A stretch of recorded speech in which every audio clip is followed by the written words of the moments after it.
안녕하세요. 사연에 빠지다의 DJ 민영입니다. 오늘도 두 가지 사연 준비되어 있으니 끝까지 함께 해주시고요. 구독과 좋아요 버튼도 잊지 말아주세요. 그럼 오늘의 사연 바로 만나볼게요. 안녕하세요. 70이 넘은 노인네입니다. 70이 넘도록 살다 보니 많은 일들이 있더군요. 그 중에서 제가 제일 기억나는 사건들이 있어 여러분께 그냥 이런 인생을 살아왔다 말하고 싶어 사연을 신청하게 됐습니다. 본격적으로 이야기를 하려고 하는데 어디서부터 이야기를 할까 고민이 되네요. 우선 제 결혼 생활부터 이야기를 할까요? 결혼 생활부터 저의 생활은 달라졌으니 그때부터 말씀을 드리겠습니다. 결혼은 제가 어렸을 때 경험하지 못한 것들을 많이 겪게 해주었어요. 물론 안 좋은 일들이 아주 많았지만 제게 있어서 아주 중요한 사건 중 하나이지요. 다시 한번 삶이 주어진다고 해도 결혼을 선택할 만큼 결혼은 제 인생에 있어 아주 중요한 사건입니다. 빛 한 줄기 없던 제 삶에 희망이라는 걸 봤기 때문이죠. 어린 시절 아버지에게 얻어터지고 어머니에게 구박을 받는 게 당연하게 여겨질 정도로 저는 불행한 가정에서 태어났습니다. 빛이라고는 보이지 않는 삶을 살았어요. 그러다 제게 사랑이라는 감정을 알려준 남자가 있었고 저는 그 남자의 아이를 갖게 되었답니다. 부모님은 그런 저에게 욕을 퍼부었고 다시는 집에 찾아오지 말라고 했습니다. 그날이 제 인생에 있어 욕을 가장 많이 들은 날일지도 모르겠습니다. 그래도 저는 행복했습니다. 이 집구석에서 벗어나 사랑하는 사람과 살 수 있는 게 얼마나 행복한 일입니까? 그 사람은 굉장히 성실했고 다정한 사람이었습니다.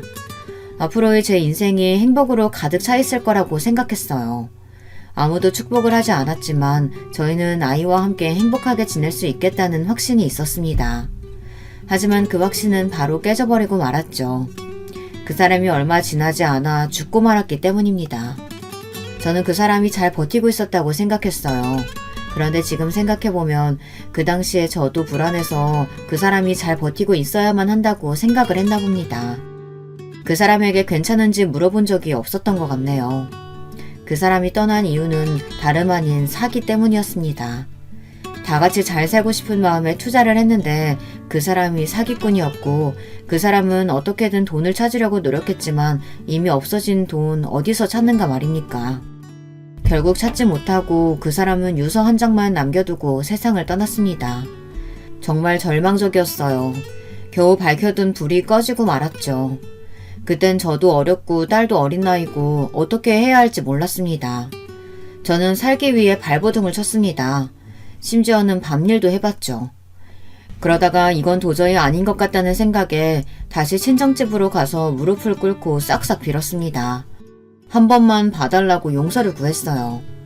그때는 정말 누구에게 말할 수 없을 정도로 서러웠습니다. 하지만 후회는 하지 않았어요. 딸이 있었기 때문에 어떻게든 살아보겠다고 발버둥을 쳤습니다. 사랑하는 사람을 잃은 건 정말 큰 슬픔이지만 딸과 함께 죽을 수는 없었습니다. 혼자였다면 저도 그 사람을 따라갔을 거예요. 그만큼 절망적이었거든요. 하지만 제겐 딸이 있으니 그럴 수 없었죠. 제가 빛 한 줄기 없던 삶에 희망이라는 걸 봤다고 했었잖아요. 그 희망이 바로 딸이었습니다. 딸은 제게 그 누구보다도 더 소중한 존재가 되었기 때문입니다. 딸이 있어서 제 삶이 시작되었고 딸이 있어서 돈을 벌게 되었으니까요. 다행히 한동안 친정집에서 지낼 수 있었습니다. 이상하게도 부모님은 더는 제게 면박을 주지 않으시더라고요. 심지어 딸도 예뻐해줬습니다. 당연한 일이지만 제게는 당연하지 않았어요. 늘 욕이나 하던 사람이 갑자기 잘해준다고 생각해보세요. 이 사람이 뭘 잘못 먹었나, 무슨 일을 벌였나 생각이 들지 않겠습니까? 그래서 저는 의심을 할 수밖에 없었습니다. 그런데 역시 부모님이 저와 딸에게 잘해주는 이유가 다 있었습니다. 저를 다른 곳에 팔았기 때문에 제게 잘해준 것이었습니다. 그렇게 저는 두 번째 결혼 생활을 하게 되었죠. 처음에 저는 애딸린 아줌마와 누가 결혼을 하나 했는데 몸이 불편하고 나이가 꽉 찬 남자였습니다. 계속 어린 여자만 고집해 결혼때를 놓쳤다고 했어요. 하지만 어느 여자가 나이 많은 그것도 몸이 불편한 남자를 만나겠습니까? 여러분이라면 만나겠어요? 그래서 시댁 부모님은 하자 있는 젊은 여자를 찾던 중 저를 찾았고 아이 하나 정도면 자기들이 얼마든 받아들일 수 있다고 해서 팔려가게 되었던 것이었습니다. 제게는 어떤 선택지도 없었어요. 처음에 그래도 좋은 사람일지도 모른다는 기대를 했습니다. 하지만 그런 기대조차 시간 낭비였어요. 솔직히 말하면 저는 이 집에 아들을 낳으러 온 가정부나 마찬가지였습니다. 저는 가서 홀대란 홀대는 다 받았어요. 그리고 남편이란 작자는 어찌나 성격이 고약하던지 몸이 불편하다고 약자라는 말, 저는 그 말을 가장 싫어합니다. 몸이 불편하다고 해서 정신마저 불편한 건 아니지 않습니까? 남편은 툭하면 자기를 이상하게 본다며 저를 때렸습니다. 제가 피하면 물건을 마구 던졌습니다. 그런데 여러분, 제가 한 가지 질문을 해볼게요. 물건을 던지거나 누군가를 때렸다면 그건 누구의 잘못일까요? 질문이 너무 쉬운가요? 누군가가 먼저 위협을 강하지 않는 이상 때린 사람이나 던진 사람이 잘못한 거 아닌가요? 그런데 저는 오히려 그런 남편을 제지를 못한다고 시부모님께 혼이 났습니다. 시부모님은 자기 남편 간수도 못한다고 혼을 냈습니다. 아들이 태어나기 전까지는 금이야 오기야 아주 귀하게 대했는데 아들을 낳고 나서는 제가 어떻게 돼도 상관없다는 사람처럼 저를 대했습니다. 그렇게 저의 결혼 생활은 식모살이나 다름없던 불행한 생활이었어요. 그래도 아이들은 잘 자라주었어요. 시댁 부모님이 부유한 편이라 부족함 없이 자랐습니다. 물론 아들만요. 아들은 정말 부족함 없이 잘 자랐습니다. 하지만 딸은 달랐어요. 딸에게 지원을 안 해준 건 아니었습니다. 하지만 은근히 아들만 챙겼고 딸도 어느 정도 눈치를 채서 어리광을 부리지는 않았습니다. 그렇다고 제게 왜 자기만 차별하냐고 하지도 않았어요. 그런 딸에게 서운하지 않냐고 물어본 적이 있었는데 자기는 다른 집안 사람이니 이해를 한다고 하더군요. 그런 말을 들으니 어찌나 마음이 아프던지. 하지만 제가 해줄 수 있는 건 아무것도 없었습니다. 그저 딸을 더 소중히 대하고 사랑하는 것밖에 없었죠. 저는 결혼하고 몇 년 뒤 일을 하게 되었습니다. 아들이 어느 정도 크니 시어머니께서 집에서 놀 생각하지 말고 밖에 나가서 돈이라도 벌라고 했습니다. 그래서 저는 작은 식당에 들어가서 일을 하게 됐습니다. 그런데 집안에 있는 것보다는 일을 하는 게 훨씬 재밌지 뭡니까? 일하는 사람이 저를 괴롭히겠습니까? 아니면 손님들이 괴롭히겠습니까? 물론 진상 손님이 있기는 했지만 집에서 매일 보는 시부모님과 남편만 하지는 않았습니다. 그래서 저는 일하는 시간이 너무 행복했죠.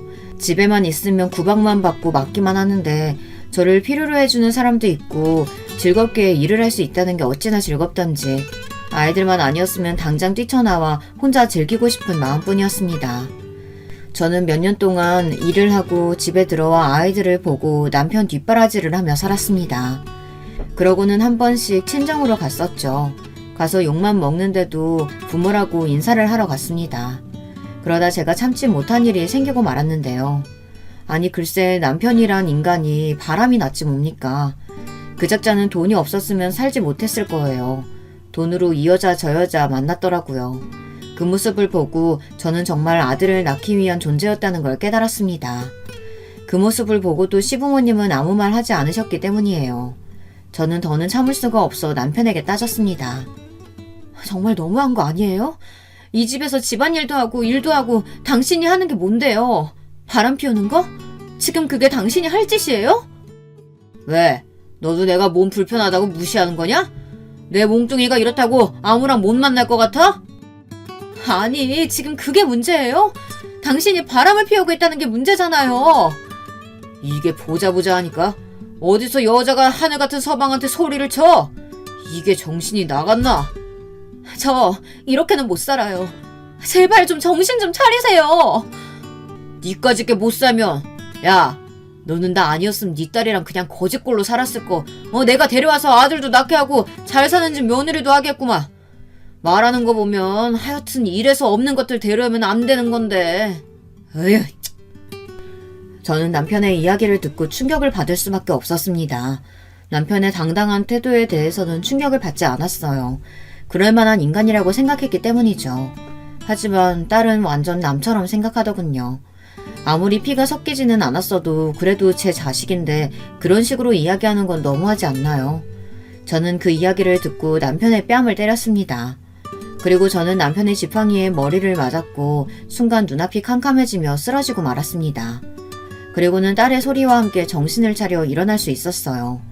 그런데 정신을 차리자마자 저는 시어머니에게 맞고 말았습니다. 이년아, 네가 뭔데 우리 아들을 때려?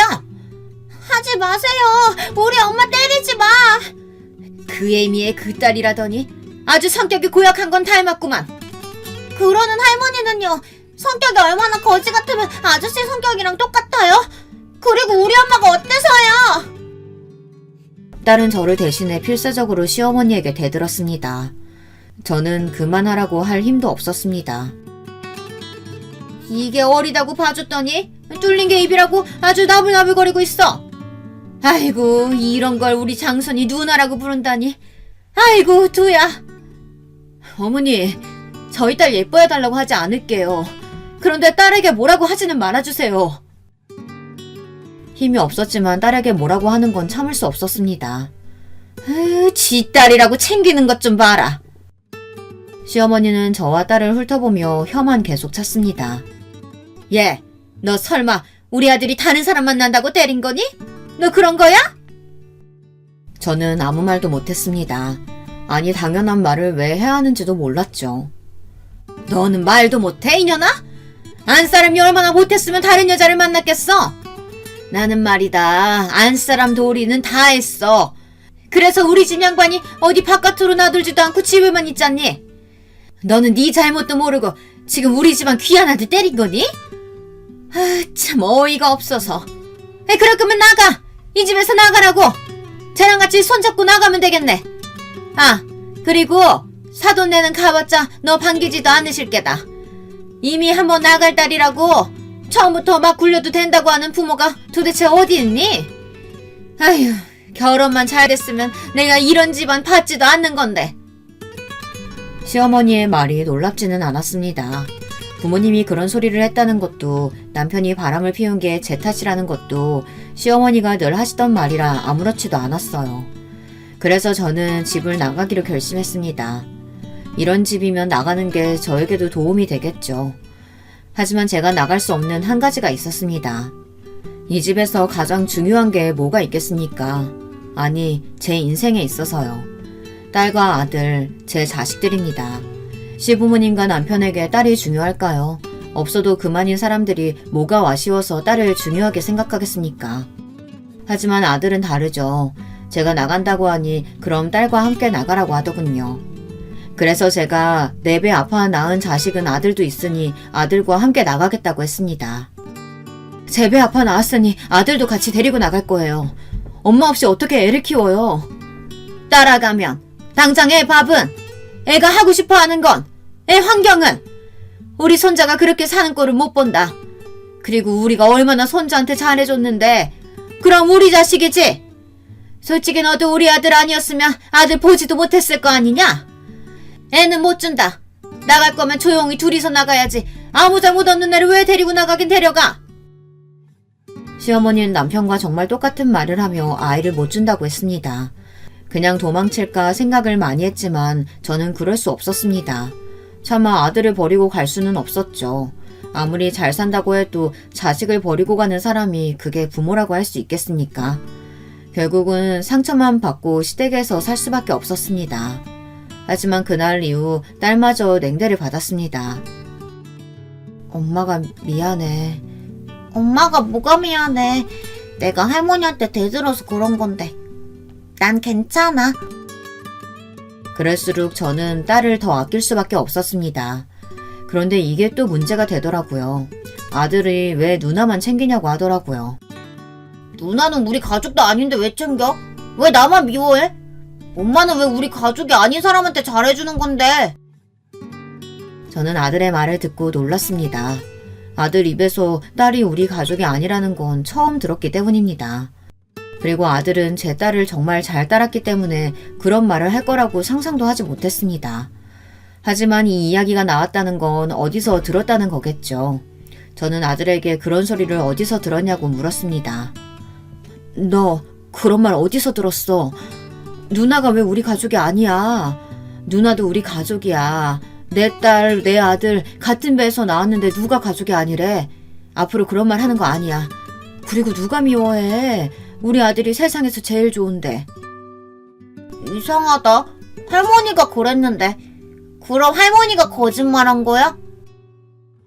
저는 아들에게 어떻게 이야기를 해줘야 하나 고민을 많이 했습니다. 아빠가 다르다는 걸 어떻게 이야기를 할지 모르겠더라고요. 그냥 잘 넘어가야 하나 생각을 했지만 언젠가는 알아야 할 사실이고 언제 또 시어머니가 아이에게 이상한 말을 할지도 모르니 제가 먼저 이야기를 하는 게 좋을 것 같다는 생각에 아빠가 다르다고 말을 했습니다. 아이는 처음에 이해를 하지 못하더군요. 그리고 제가 다른 사람과 결혼을 했었다는 게 충격이었는지 갑자기 너무한다면서 도망을 가기 시작했습니다. 엄마 너무해. 어떻게 다른 사람을 만날 수가 있어? 그럼 나중에 그 사람 따라서 갈 거야? 그래서 나를 그렇게 미워한 거야? 아이가 어찌나 빨리 뛰던지 집 밖으로 뛰쳐나가는 아이를 잡기 위해 저도 힘껏 뛰었습니다. 그런데 제가 그 나이에 힘껏 뛸 일이 뭐가 있겠습니까? 그 어린아이의 체력을 따라갈 수 있겠어요? 당연히 못 따라갔죠. 저는 열심히 아이를 따라갔지만 따라잡을 수 없었습니다. 결국 그날 일도 못하고 집에 들어가지도 못하고 딸과 함께 아들을 찾을 수밖에 없었습니다. 혹시 여러분 중에서도 그런 경험을 한 분이 계실까요? 있으시다면 그때의 기분 기억하시나요? 그때 저는 앞이 노래지면서 아무 생각도 할 수가 없었습니다. 아이가 어떻게 된 게 아닌가, 사고가 났나, 납치라도 당하면 어쩌나 많은 생각이 들며 머릿속에 아무것도 들어오지 않더군요. 손이 떨리며 눈물이 왈칵 쏟아졌습니다. 그런데 그때 딸이 아들을 찾았다고 소리를 쳤습니다. 엄마 여기! 저는 바로 달려가 아들을 안았습니다. 아들은 갈 곳 없이 그 자리에서 계속 앉아 있었겠지만 저는 아이가 살아있다는 것에 감사해 아이를 안고 펑펑 울었죠. 그런데 아들이 갑자기 저를 안고 사과를 하더군요. 잘못했어요. 그날 저는 아들과 딸과 제가 일하는 식당에 가서 셋이서 같이 밥을 먹었습니다. 그러면서 사실을 다 이야기했죠. 어린 나이에 이야기를 해도 될까 싶었지만 저는 솔직하게 말하고 싶었어요. 딸은 이미 알고 있는 사실이라 무덤덤했지만 아들은 받아들이기 위해 노력을 하는 것 같았습니다. 그리고 아들에게 절대 미워하는 게 아니라고 이야기를 해줬어요. 아들에게는 그게 가장 중요해 보였으니까요. 그래서 그런 걱정은 하지 말라고 이야기를 해줬습니다. 그 말을 하니 그제서야 아들은 편히 저희를 보더군요. 그리고는 아들은 자기를 사랑하기만 하면 된다고 이야기를 했습니다. 그럼 누나랑 나는 아빠가 다른 거잖아. 그래서 할머니가 우리 누나 보고 우리 가족 아니라고 이야기한 거야? 근데 누나랑 나랑 엄마는 같잖아. 그럼 가족 아니야? 야, 가족 맞지? 너랑 나는 엄마가 같은데 어떻게 가족이 아니냐? 할머니는 그냥 나를 싫어해서 그런 거고 바보야. 그럼 가족 맞지. 그리고 가족은 피가 섞이지 않아도 가족이 될 수 있다? 특별한 가족이지. 우리도 특별한 가족 중 하나고. 그런데 특별하니까 남들 앞에서는 말하고 다니지 않는 게 좋아. 괜히 혼자 특별하면 다른 사람들이 질투해서 뭐라고 할 수도 있으니까. 서로 이야기하지 않고 넘어가는 거지. 어떻게 아들에게 잘 이야기를 할까 고민을 많이 했는데 이 사건 덕분에 잘 마무리할 수 있었습니다. 그리고 딸이 시원하게 이야기를 해서 그런가 아들도 점점 제 딸을 닮아가기 시작하더군요. 아들이 커가면서 시어머니에게 한 소리를 하기 시작했습니다. 처음에는 무슨 소리를 했길래 애가 이러나 했는데 아들이 계속 잔소리를 하기 시작하니 두 팔을 다 들며 딸과 저에게도 구박을 하지 않겠다고 아들에게 약속을 했습니다.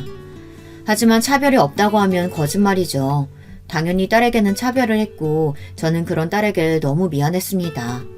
그래서 딸이 제겐 아픈 손가락이었죠. 그래서 저는 딸을 더 소중하게 대할 수밖에 없었습니다. 저는 그렇게 몇십 년을 시댁에서 살며 함께 지냈어요. 그리고 몸이 아프지 않는 이상 일을 쉬지도 않았습니다. 남편이란 인간은 이미 포기를 한 지 오래라 저는 아이들만 보고 살았죠. 그리고 시부모님의 병간호를 하며 지내다 시아버지가 돌아가시고 몇 년 뒤 시어머니가 돌아가시고 나서야 저는 그제야 자유로워졌습니다. 하지만 문제는 남편이었습니다. 남편은 늙어 더는 돈으로 여자를 만날 수 없었는지 매일같이 술을 마시고 오더군요. 그리고는 매일같이 자기를 무시하냐며 물건을 집어던졌습니다. 그런 모습을 본 아들과 딸은 먼저 이혼 생각은 없냐고 물어봤습니다. 왜 없겠어요. 하지만 이제 와서 이혼하자니 웃기더군요. 뭐 남편이 나이가 더 들어 병시중을 들여야 할 생각을 하면 끔찍하기는 하지만 이게 제 팔자라 생각하고 받아들이기로 해서 그런가 별로 이혼을 해야겠다는 생각이 들지는 않았습니다. 그런데 그런 걱정은 하지 않아도 됐습니다. 그렇게 좋아하는 술로 결국 죽고 말았으니 말입니다. 술을 마시고 도로에 뛰어들어 결국 저 세상으로 갔으니 제가 병시중을 들지 않아도 됐죠. 남편이란 사람이 죽었는데도 눈물이 나오지 않았습니다. 물론 마음이 좋지는 않았어요. 하지만 언젠가는 술 때문에 사고가 날 거라고 생각을 했었기 때문인지 생각보다 슬프지는 않았습니다. 이렇게 이야기를 해도 될지 모르겠지만 마음이 후련해진 것도 있었습니다. 아이들도 아버지가 돌아가셨다고 슬퍼하지 않는 모습을 보니 남편이란 인간이 얼마나 인생을 못 살았나 싶었죠. 그렇게 남편을 보내고 이제는 자식들만 보낼 날만 남았습니다. 자식들을 보내고 홀로 지낼 생각을 하니 헛헛하더군요.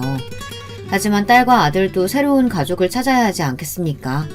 저는 딸과 아들을 보내고 혼자 시골에 내려가 살 생각이었습니다. 그 결심을 한 지 얼마 되지 않아 자식들은 서로 짝을 찾아 제 곁을 떠나갔습니다. 저는 자식들을 보내고 시골로 내려가 자그마한 가게를 내서 조용히 살았습니다. 시골에 살고 있어서인지 아이들이 자주 찾아오지는 않았지만 아이들은 주말에 한 번씩은 오려고 했어요. 자주 오지 말라고 이야기했지만 제 말은 듣지 않더라고요. 그래도 자식들이 계속 찾아와 주니 기분은 좋더군요. 그런데 계속 찾아와서 그런가 며느리는 어느 순간부터 오지 않더니 제게 더는 못 가겠다고 통보를 하더군요. 요즘 며느리들은 당돌하게 이야기를 한다는데 직접 당해보니 웃음이 나왔습니다. 하지만 며느리와 싸워봤자 뭐합니까? 안 그런가요? 또 제가 시어머니에게 된통 당해서 그런가 저도 그런 시어머니가 되고 싶지는 않더라고요. 물론 며느리가 놀고 먹기만 한다면 뭐라고 했겠지만 며느리가 쉬는 것도 아니고 일하고 모처럼 주말에 쉬는데 시댁에 와서 앉아있으니 얼마나 싫겠습니까? 아무리 잘해준다고 해도 시댁은 시댁 아닙니까? 얼마나 불편한지 제가 더 잘 알기 때문에 이해하고 넘어갔습니다. 아들은 미안하다며 자기가 한 소리 하겠다는 거 며느리에게 뭐라고 하지 말라고 했습니다. 괜히 그런 이야기를 해봤자 둘 사이에 좋은 거 하나 없다고 그러지 말고 같이 있어주라고 이야기했었죠. 그런 말을 했다고 며느리를 미워하거나 싫어하지는 않았습니다. 그런데 사람이란 게 그렇잖아요. 자기를 챙겨주는 사람을 보면 아무것도 안 하는 사람보다 마음이 더 가는 건 어쩔 수 없지 않나요? 며느리와 다르게 사위는 제게 싹싹하게 예쁜 행동만 골라서 했습니다. 몸은 불편한 데가 없는지 집 수리할 곳은 없는지 매번 물어봤고 아들보다 더 친아들처럼 행동을 했습니다. 그러니 제가 예뻐할 수밖에 없었죠. 그래서 딸내에 조금 마음이 더 갈 수밖에 없었습니다. 그리고 어느 하루는 제가 팔을 다쳐 제대로 움직일 수 없을 때 사위가 먼저 제게 딸내에서 지내는 게 어떻겠냐고 제안을 했고 딸 집에 가서 몇 달을 신세지게 되었어요. 장모와 같이 산다는 게 쉽지 않은 일이라는 걸 잘 아는데도 불편한 기색 없이 편하게 대해주는 모습이 참 고마웠습니다. 그리고 딸아이에게도 잘 대해주니 얼마나 예쁘겠어요. 저는 점점 사위에게 마음이 갔습니다. 그런데 믿는 도끼에 발등 찍힌다고 저는 사위에게 발등이 찍히고 말았습니다. 이른이 넘어가면서 점점 몸이 좋지 않은 게 느껴지더군요. 그렇다고 몸이 아주 안 좋은 건 아니었습니다. 귀가 조금 들리지 않고 예전보다는 숨이 가빠지고 전보다는 자주 아프기는 했지만 제 나이에 비해서는 꽤 건강한 편이라 생각하며 살았습니다. 혼자서도 그럭저럭 잘 살아왔고 조용히 장사를 하며 지내왔었죠. 하지만 자식들은 걱정이었나 봅니다. 제 걱정을 어찌나 하던지 저는 제 걱정하지 말고 일이나 열심히 하라고 했습니다. 그러던 중 딸내에 안 좋은 소식이 생기고 말았습니다. 사위네 회사가 부도가 나서 실직을 하고 말았다는 겁니다. 다행히 딸이 직장을 다니고 있었지만 아이가 셋인 집에서는 딸 혼자 벌이로 어떻게 산답니까? 딸은 처음으로 제게 부탁을 했습니다. 엄마, 혹시 돈 좀 빌려줄 수 있어? 그 말과 함께 처음으로 딸내 사정을 듣게 되었습니다. 보니 바로 이야기한 것도 아닌 것 같았어요. 몇 달이 지나고 나서야 이야기를 한 것 같았죠. 자기네들도 어떻게든 버텨본다고 버티다가 제게 이야기를 한 것 같았습니다. 사부인은 딸이 결혼하고 얼마 있지 않아 돌아가셔서 부탁할 사람이 없었던 겁니다. 그래서 제게 부탁을 한 것이었죠. 자식이 어렵다는데 안 도와줄 부모가 있겠습니까? 저는 남은 전 재산을 딸에게 주겠다고 했습니다. 딸은 이렇게까지는 필요 없다며 거절을 하더군요. 부모로서 해준 것도 없잖니. 내가 너에게 미안한 것도 많고 네가 어렸을 때 그렇게 잘한 것도 나 때문인 것 같아서 마음에 걸리는 것도 많아. 엄마라고는 해준 것도 없는 것 같아서 마음이 불편했는데 이렇게 줄 수 있으니 얼마나 감사하니. 내 마음이니 이거라도 받으렴. 그럼 엄마 혹시 우리 집에서 같이 살지 않을래? 나도 그게 마음이 편할 것 같고 애들 아빠도 수락할 거야. 엄마 가게랑 집 다 정리하고 우리 집으로 와요. 엄마 몸도 불편하잖아. 한번 생각해봐. 알겠지? 딸의 제안에 저는 생각을 해봤습니다. 저와 같이 살면 행복할 것 같았어요. 하지만 아무리 딸 집이라고 해도 제 집이 아니니 괜히 불편할 것 같아 고민이 많이 되었습니다. 한참을 고민을 하는데 사위에게 전화가 오더라고요. 장모님, 안사람한테 이야기 들었습니다. 언제든 저희 집에 오셔도 돼요. 말씀만 해주세요. 아니, 그래도 자네가 불편할 텐데. 저는 괜찮아요.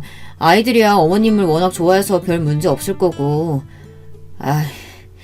저희 회사가 괜히 이렇게 돼서는. 그게 자네 탓인가? 어쩔 수 없는 일 탓하지 말고. 그래도 이렇게 전화 줘서 고마워. 아닙니다. 편하게 말씀해 주세요.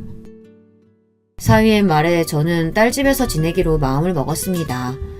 그렇게 저는 다짐을 하고 가게도 팔고 집도 팔고 전 재산을 딸에게 주었습니다. 제게 남은 거라고는 자그마한 돈밖에 없었지만 그래도 딸이 편하게 지낼 수 있다면 저는 좋았습니다. 오히려 저는 마음이 한결 가벼워졌어요. 그런데 어느 날 사위의 통화를 듣고 경악을 금치 못했습니다. 앞서 믿는 도끼에 발등 찍혔다고 했죠. 사위는 저를 요양원으로 보낼 생각을 하고 있었습니다. 여보세요? 거기 요양원이죠? 75세 할머니 들어갈 건데 서류가 어떤 게 필요할까요? 아니, 그렇게 착하던 사위가, 그것도 집으로 오라고 했던 사위가 요양원에 저를 버리려고 한다는 생각을 하니 충격을 받을 수밖에 없었습니다. 그렇지 않나요? 그 말 한마디로 그 전에 있었던 일들이 모두 거짓으로 느껴졌습니다. 믿었던 만큼 저는 배신감이 배로 들었죠. 나이를 먹고 모든 일에 초연해졌다고 생각했는데 아니었습니다. 제 딸을 위해서도 있었지만 사위를 살리겠다고, 사위가 살아야 제 딸도 살 거라는 생각에 모든 전 재산을 준 것인데 돌아오는 건 결국 저를 요양원에 가둬두겠다는 거니 저는 어떻게 돌려줄까 생각을 했습니다. 이 나이 먹고 복수를 시작하게 된 것이죠. 사위는 제 돈으로 꽤 큰 가게를 차렸습니다. 매달 일을 시작하다 체면이 살지 않았는지 가게를 차렸더군요. 예전 같으면 응원을 해줬겠지만 사위의 한마디에 저는 이미 돌이킬 수 없는 상처를 받아 곱게 보이지가 않았습니다. 저는 이런저런 생각을 다 했어요. 복수를 해본 적이 없는 사람이 그것도 다 늙어서 복수를 한다는 게 쉽지 않은 일이라는 걸 알잖아요. 어떻게 저의 배신감을 표현해야 할지 머릿속이 복잡했습니다. 5만 가지 생각이 다 들었어요. 첫 번째, 딸에게 당장 달려가서 이야기를 한다. 두 번째, 가게로 찾아가 없는 소문을 만들어 장사를 망하게 한다. 세 번째, 일부러 사위를 나쁜 놈으로 만들어 딸과 헤어지게 만든다. 네 번째, 사위 뒷조사를 해서 약점을 잡아낸다. 이 밖에도 다양한 방법들이 있었습니다. 하지만 사위의 장사를 망치는 건 딸도 힘들어할 것 같으니 할 수 없는 일이라고 생각했고, 바람을 피우게 해서 나쁜 놈으로 만들어 헤어지게 만들자니 이건 딸과 손주들이 슬퍼할 것 같고, 뒷조사를 해서 약점을 잡아낸다 한들 어떻게 이용을 할 것인지 모르겠는 겁니다. 결국 저는 나머지 방법을 쓰기로 했습니다. 다행히 아이들은 학교에 가서 집에 없었고 딸도 회사에 가서 집에 없어 사위와 둘이 있는 시간은 많았습니다. 사위의 출근 시간은 조금 늦은 시간이라 같이 있는 시간이 많았죠. 이서방, 이리 좀 올 수 있나? 네, 장모님. 내가 몸이 불편해서 그런데 부축 좀 해줄 수 있을까? 갑자기 허리가 너무 아파서. 네, 당연하죠. 사위는 언제나처럼 친절하게 저를 대해줬습니다. 이서방. 네, 장모님. 아이고, 미안하네. 방에 들어가고 싶어서. 괜찮지? 아유, 그럼요. 고마워. 우리 이서방밖에 없어. 아닙니다. 또 필요한 거 있으시면 말씀해 주세요. 그래. 저는 수없이 사위를 불렀습니다. 이서방! 네, 장모님. 미안한데 혹시 집에 시금치가 있나? 갑자기 애들이 시금치 나물이 먹고 싶다고 한 게 기억나서. 제가 한번 찾아볼게요. 그래, 고마워. 장모님, 시금치는 없는 것 같은데요? 아이고, 어쩌나. 오늘 해달라고 한 것 같은데. 내가 갔다 와야 하나? 제가 갔다 올게요. 그래? 자네가 갔다 오면 나야 고맙지. 그럼 조심히 다녀오고. 저는 그렇게 사위를 부려먹었습니다. 이서방! 네, 장모님. 사위는 조금 지쳐가는 게 보이기 시작했습니다. 시금치 간이 맞는지 좀 봐줄 수 있나? 네, 물론이죠. 일부러 소금을 팍팍 넣어서 시금치는 매우 짠 상태였습니다. 장모님, 이거 좀... 왜, 입에 안 맞아? 저는 일부러 간을 별로 하지 않는 시금치를 먹었습니다. 이상하네. 괜찮은데? 내 입맛이 이상한가? 그리고는 다시 엄청 짠 시금치를 사위 입에 넣어줬습니다. 사위는 그제야 너무 짜다고 이야기했고 다시 간이 맞는 시금치를 주니 그제야 간이 맞다고 했습니다. 이렇게 저는 사소한 걸로 사위를 괴롭혔습니다. 그런데 그거 아시죠? 사소한 게 결국 터지게 되면 걷잡을 수 없이 스트레스를 받는 거. 저는 사위가 저로 인해 힘들어지길 원했습니다. 그래서 매번 혼자 있을 때 사위에게 시켰고 매번 조금씩 사고를 쳤습니다. 그럴 때마다 사위의 표정은 점점 어두워지고 있었죠. 저는 느낄 수 있었습니다. 사위가 점점 힘들어하고 있다는 걸요. 하지만 단 한 번도 제게 짜증을 낸 적이 없었습니다. 그것도 참 대단하지 않나요? 짜증 낼 법도 한데 짜증 내지 않고 제 요구를 들어주니 대단하다고 생각을 했습니다. 하지만 그 발언이 너무 괘씸해서 참아줄 수는 없었어요. 그래서 계속 사위를 못살게 굴었습니다. 집안에서도 괴롭혔지만 밖에서도 괴롭히기 시작했답니다. 친구들과 함께 사위 식당에 가서 밥을 먹고 계산을 하지 않고 나왔죠. 당연히 사위라면 돈을 받지 않을 거라고 생각했고 아니나 다를까 장모님이 왜 계산을 하냐며 말리더군요. 그 이후로도 저는 종종 친구들을 데리고 사위 식당으로 갔습니다. 물론 계산을 하지 않고요.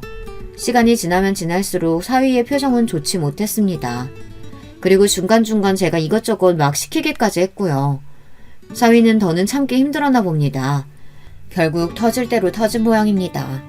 결국 사위가 딸에게 불만을 말하는 걸 들을 수 있었습니다. 여보, 장모님 너무 하시는 거 아니야? 그게 무슨 말이야? 아니, 요즘 따라 계속 나를 심부름꾼으로 쓰질 않나. 아니, 뭐 그건 그렇다 쳐. 그런데 계속 친구 데려와서는 우리 가게에서 밥 먹고 가잖아. 근데? 그게 문제가 돼? 아니, 장모님한테 돈 받기 애매해서 계산 안 해도 된다고 하니까 그 뒤로 계속 친구를 데려오시잖아. 그래서? 계산을 안 하는데 계속 오신다니까? 그럼 돈 달라고 해. 그리고 너는 엄마가 그렇게 도와줬는데 그거 하나 못 해줘? 아니, 그게 나도 계속 그러니까 부담스럽다고. 그럼 말해. 돈 달라고. 그럼 됐네.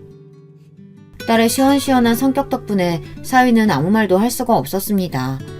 사위가 조금 바보같이 착하다고 해야 할지 미련하게 쓴소리를 못한다고 해야 할지 그런 면이 조금 있어서 딸에게 잡혀 사는 게 참 다행이라고 생각했습니다. 그 덕에 사위를 괴롭혀도 별 문제가 없었기 때문입니다. 그날 이후로 저는 더 열심히 괴롭혔어요. 조금 유치할 수도 있지만 사위를 골탕 먹이기엔 이것이 제일 직방이었으니까요. 그리고 그날 이후로는 식당에 가서 돈을 내고 먹었습니다. 물론 가끔 그냥 얻어먹고 갈 때도 있었지만 대부분은 돈을 냈습니다. 그러니 아무 말도 못하더군요. 딸과의 다툼 이후부터는 조금 다른 방법으로 갔어요. 딸에게 제가 먼저 요양원 이야기를 했습니다. 어떤 자식들은 자기들 힘들다고 요양원에 보내던데 저를 보낼 생각을 하고 있다면 꿈도 꾸지 말라고 이야기를 했습니다. 그런데 사위의 표정은 참 한결같더군요. 자기는 그런 생각을 한 적도 없다는 식으로 이야기하는데 얼마나 속이 뒤틀리던지. 딸은 그런 말 말라고 절대 그럴 일 없을 거라고 이야기를 했습니다. 저는 그때 네 옆에 있는 놈이 나를 요양원으로 보내려고 한다는 걸 말하고 싶었어요. 하지만 아직 그런 때는 아니라고 생각을 했죠. 만약에 엄마 치매가 오면 그때도 안 보낼 거야? 내가 아무것도 못 가리면? 엄마, 그건 당연히 내가 해야지. 아니면 내가 엄마를 왜 모셔왔겠어. 이서방이 힘들잖아. 엄마, 이 사람이 뭐가 힘들다고. 내가 다 할 건데. 그리고 엄마가 그렇게 다 내어줬는데 그거 하나 못 해줄까봐? 이 사람 그런 사람 아닌 거 알잖아. 그렇지 여보?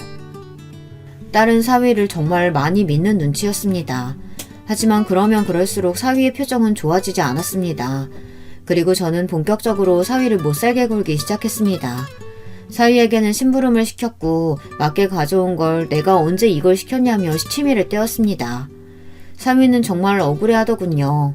하지만 저는 계속 화를 냈습니다. 그게 반복되고 나니 사위도 참지 못했나 봅니다. 몇 달이 지나고서야 제게 화를 낸 겁니다. 장모님, 정말 너무하시는 거 아닙니까? 내가 뭘? 아니, 매번 장모님이 사오라는 거 사왔는데 아니라고 하시고, 제가 그래서 메모하고 몇 번 확인하고 가도 그럴 일 없다면서 화를 내고 우기시고, 장모님 혹시 치매 오신 거 아니세요? 치매? 자네 미쳤어? 치매라고? 왜? 치매 오면 뭐? 요양원에 보내게?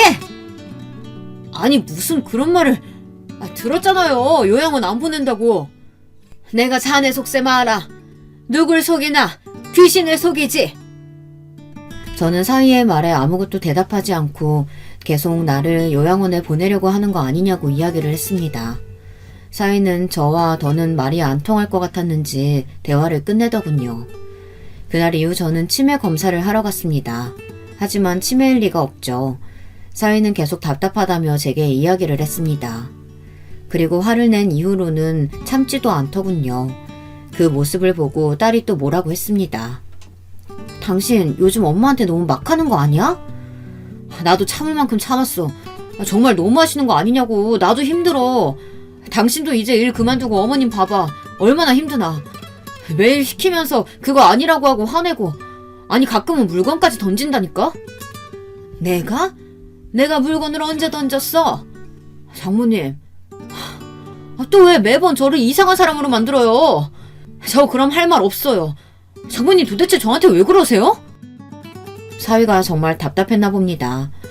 딸 앞에서는 한 번도 제게 큰 소리로 화를 낸 적이 없었는데 화를 내니 말입니다. 당신 일부러 그러는 거 아니지? 엄마 돌보는 거 그렇게 힘들어? 그래서 일부러 그러는 거야? 치매 검사도 받을 때 아무 이상 없었잖아. 당신 요즘 많이 피곤한 건 아니지? 제가 시치미를 떼자 오히려 딸은 사위 걱정을 했습니다. 제가 절대 그럴 일이 없을 거라고 생각했기 때문이죠. 딸이 그러면 그럴수록 사위는 더 답답해했습니다. 그럴수록 저는 점점 속이 시원해지기 시작했습니다. 제가 유일하게 할 수 있는 방법이 통하고 있다는 생각에 재미도 있었어요. 다 늙어서 이게 무슨 일인가 싶기도 했지만요. 그런데 결국 터질 게 터지고 말았습니다. 저의 행동에 사위는 참지 못하고 딸에게 이렇게는 못 살겠다며 집을 나가고 말았습니다. 제가 조금 심하게 하기는 했지만 못 버티고 나가버릴 줄은 몰랐습니다. 그때서야 딸은 심각성을 느꼈는지 제게 묻더군요. 엄마, 들어보니까 조금 도를 지나치는 행동을 하는 것 같은데 왜 그래? 아니, 난 솔직히 잘 모르겠어. 누구 말을 믿어야 할지. 그런데 우리 남편도 힘들어하는 걸 보면 거짓말은 아닌 것 같아서 물어봐요. 내가 왜? 뭘 했다니? 이서방 참 웃기다. 아니, 남편 말로는 점점 말도 격해지고 마음에 안 들면 짜증도 내고 가끔은 이서방 때린다며. 이서방이 그러더라. 장모님이 일부러 그러는 거 아니냐고. 내가 일부러 왜 그런 짓을 해? 엄마, 솔직하게 이야기해. 내가 볼 때는 엄마 치매 아닌 것 같거든. 그런데 묘하게 이서방한테만 그러는 거 알아? 딸은 눈치를 채고 제게 물었습니다. 결국 저는 모든 사실을 말할 수밖에 없었죠. 그러자 딸이 충격을 받은 눈치였습니다. 그걸 보니 딸이 몰랐던 일인 건 확실했었죠. 그 말을 듣고 딸이 노발대발 화를 내며 가만두지 않겠다고 하더군요. 이게 은혜도 모르고 그런 말을 해? 엄마, 나도 가만히 못 있겠다. 그리고 딸과 함께 사위를 골탕 먹이기 위해 작전을 짰습니다. 그런데 그럴 필요가 없어졌어요. 저도 모르게 진짜 복수가 시작되고 말았거든요. 역시 인생이라는 게 어떻게 흘러가는지 모르는 게 맞았습니다. 제 복수가 이렇게 끝날 줄 누가 알았겠습니까? 딸도 함께 사위를 골탕 먹여주려고 했는데 이게 웬걸. 사위가 다른 여자와 함께 지낸다는 소문을 들었습니다. 아니 남자들은 가만히 있는 법을 모릅니까? 아니면 이런 놈들만 걸리는 겁니까? 왜 저희 모녀에게 이런 시련이 오는지 원망스럽더군요. 그런데 사위의 바람이 저 때문에 일어난 건 줄 알았는데 알고 보니 한참 전부터 만나고 있더라고요. 사위의 바람 상대는 예전 직장 동료인 것 같더군요. 딸이 그 사실을 알자마자 지인들을 통해 물어봤고 그때 충격적인 사실을 알게 되었습니다. 회사 사람들은 공공연히 다 아는 사실이라고 했거든요. 어쩐지 당당하게 집을 나가더라니 생활할 곳이 있어서 그랬는 모양입니다. 얌전한 고양이인 줄 알았더니 아주 교활한 여우더군요. 딸의 결혼마저 이렇게 허무하게 끝나버리는 건 아니라고 생각했습니다. 딸은 믿었던 사위의 바람에 충격에 못 벗어나 시름시름 앓았어요. 그래서 저는 아들에게 돈을 빌려달라고 부탁했습니다. 아들은 그냥 쓰라고 거액의 돈을 제게 주더군요. 자식한테 이렇게 돈을 받는다는 게 미안했지만 딸을 위해서 사양하지 않고 받았습니다. 아들도 제 누나의 사정을 알고 있어서 그런지 돈을 더 많이 챙겨준 것 같더라고요. 저는 그 돈을 들고 바로 업체에 부탁을 해서 사위의 바람 현장을 증거로 남겨두기 위해 노력했습니다. 그런데 이놈이 앞에선 착한 척 뒤에서는 아주 못된 짓이라고는 다 하고 다니더군요. 아주 딴 사람인 것 같았습니다. 딸 앞에서는 한없이 약하고 아무 말도 못하는 남편이었으면서 뒤에서는 잘나가는 사업가에 말 한마디에 여자들을 다 꼬실 수 있는 아주 신사다운 모습을 보여주고 있었습니다. 심지어 나이도 이름도 속여가며 사람들을 만나고 있더라고요. 그 말을 들으니 그때 더 때리지 못한 제가 한스러웠습니다. 그리고 더 과감하게 하지 못한 제가 너무 원망스러웠습니다. 증거가 하나둘 모여가는 중 사위가 즐길 걸 다 즐기고 집에 들어오더군요. 그 얼굴을 보니 사정없이 때리고 싶었지만 그러지 않았습니다. 오히려 저는 사위를 안아주며 미안하다고 했죠. 미안하네. 내가 좀 심했지? 사위는 당황하며 제게 이야기를 하더군요. 아닙니다. 제가 죄송하죠. 집을 나가버리는 게 아니었는데 죄송합니다. 그리고는 마지막 최후의 만찬이 시작됐습니다. 손주들에게는 맛있는 거 먹고 오라고 몇십만 원을 쥐어준 뒤 게임도 하고 쇼핑도 하고 게임도 실컷 하고 오라고 했습니다. 그리고 딸과 사위와 함께 밥을 먹었죠. 마지막인 만큼 저는 아주 성대하게 차렸습니다. 장모님, 이걸 다 차리셨어요? 죄송합니다. 저 때문에. 그 말에 저는 사위가 잘못된 길을 걸었다고 생각을 했습니다. 얼굴도 되지 연기도 되지 탑배우 못지않은 실력을 가지고 있는데 왜 그 길로 가지 않았나 의문이 들더군요. 사위는 밥을 아주 맛있게 먹었습니다. 사위가 국을 먹으려고 고개를 숙일 때 이때다 싶어 있는 힘껏 뒤통수를 때렸습니다. 장모님 왜 그러세요? 왜 그러세요? 이 자식이 몰라서 물어? 아니 갑자기 때리는 사람이 알지 맞는 사람이 어떻게 알아요? 그리고 딸이 사위의 뺨을 때렸습니다. 당신 미쳤어? 그리고 사위가 딸을 치려는 거 앞에 있는 시금치 한 주먹을 잡아 던졌습니다. 아니 둘 다 지금 뭐 하는 거야? 장모님 이제 그냥 막 나가겠다는 거예요? 그리고 당신은 뭔데 날 때려? 뭔데 때리냐고? 이 미친놈아 너는 뭔데 바람을 피우고도 그렇게 당당한 거니? 왜? 나는 모를 줄 알았어? 엄마 아니었으면 내가 평생 몰랐겠다. 그치? 네가 집 나가고 나서 주변 사람들한테 어디서 뭐 하는지 물어봤어. 근데 당신 인생 잘못 살았더라. 그거 알아? 당신 친구들, 회사 동료들이 다 이야기해주던데? 그러게 철저하게 착하게 지냈어야지. 사람들도 당신 행동에 학을 뗐더라고. 내가 언제 바람을 피웠다고 그래? 에휴, 이 썩을 놈아. 증거 여기 있다. 그러고는 분이 안 풀려서 사위를 한 대 더 때렸습니다. 사위는 모든 증거를 보자마자 얼어붙어서는 바로 잘못했다고 꼬리를 내렸습니다. 당신, 그리고 엄마 요양원에 보내려고 했다면서? 왜? 받을 돈 다 받았으니 이제 노인네 필요 없어져서 버리려고 했어? 사위는 순간 놀라며 저를 쳐다봤습니다. 아무 말도 못하고 그저 잘못했다고 빌고 있었죠. 하지만 용서가 됩니까? 저희는 끝까지 용서를 하지 못했습니다. 바로 쫓아냈어요. 사위는 빈털터리로 쫓겨나고 말았죠. 불쌍하지도 않았습니다. 계속 한 번만 봐달라고 하는데 얼마나 꼴사납던지. 그 와중에 사위는 자기를 예뻐하지 않았냐고 한 번만 봐달라고 이야기를 하더군요. 자업자득 아닌가요? 사위가 그런 저를 요양원으로 보낼 계획만 세우지 않았다면 저는 계속 사위를 예뻐했을 겁니다. 안 그런가요? 그리고 솔직히 누가 딸의 결혼을 망치고 싶겠습니까? 복수라고 해봤자 그냥 노인네의 한풀이 정도로 끝을 내려고 했지 자기가 잘못해서 이렇게 끝난 거 아닙니까? 결국 사위는 아무것도 갖지 못하고 쫓겨나고 말았죠. 친구도 돈도 직장도 자식도 모두 잃은 채 쫓겨났습니다. 어쩌다 보니 완벽한 복수를 하고 말았죠. 딸은 그 사건 이후로 회사를 그만두고 사위가 하던 가게를 그대로 받아 이어갔습니다. 딸은 오히려 속이 편하다고 말하더라고요. 제가 그렇게 하지 않았더라면 사위가 나가지도 않았을 거고 그럼 이렇게까지 되지 않았을 테지만 그래도 속지 않고 사랑스러운 저희 가족끼리 살 수 있다는 게 다행이었습니다. 어쨌든 사위 덕에 사랑하는 딸과 손주와 살고 있으니 그거 하나는 고맙다고 말하고 싶네요. 덕분에 저는 행복하게 살고 있습니다. 여러분도 혹시 의도치 않게 누군가에게 복수를 한 적 있으실까요? 아니면 복수를 하지 못하고 살고 계신가요? 복수를 하지 않든 복수를 하든 여러분의 선택이 올바른 길이라는 거 잊지 않았으면 좋겠습니다. 그렇다고 복수를 위해 너무 망가지지 않았으면 좋겠네요. 저를 보세요.